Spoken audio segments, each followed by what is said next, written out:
एक बार की बात है, एक छोटे से गांव में रमेश नाम का एक लड़का रहता था। वह बहुत ही निडर और जिज्ञासु स्वभाव का था।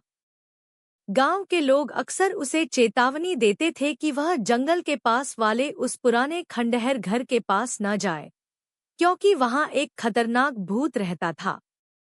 लेकिन रमेश को यकीन नहीं होता था।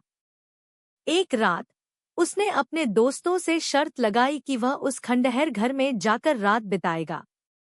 उसके दोस्त डर गए, लेकिन रमेश हंसते हुए अकेले ही उस घर की ओर चल दिया। रात का सच।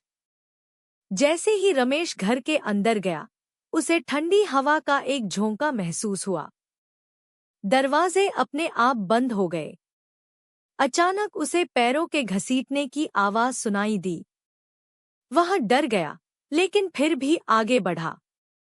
तभी उसने एक लंबी, पतली परछाई देखी, जो धीरे धीरे उसकी तरफ बढ़ रही थी। रमेश की सांसें तेज हो गईं।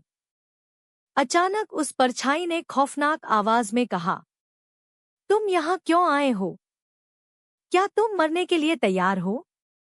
रमेश ने हिम्मत जुटाकर जवाब दिया, मैं तुमसे नहीं डरता। यह सुनकर वह परछाई और पास आई। अब रमेश ने देखा कि वह एक भयानक चेहरे वाला भूत था, जिसकी आंखें लाल थीं और मुंह से खून टपक रहा था। भूत का रहस्य। भूत ने गुर्राते हुए कहा, मैं इस घर में फंसा हुआ हूँ। मुझे मुक्ति चाहिए। रमेश ने पूछा, तुम कौन हो? तुम्हें क्या चाहिए? भूत ने बताया कि वह कई साल पहले इसी घर में एक डाकू के हाथों मारा गया था और उसकी आत्मा यहाँ फंसी हुई थी। अगर कोई उसकी हड्डियों को गंगा नदी में प्रवाहित कर दे, तो उसे शांति मिल सकती थी। अंत की शुरुआत।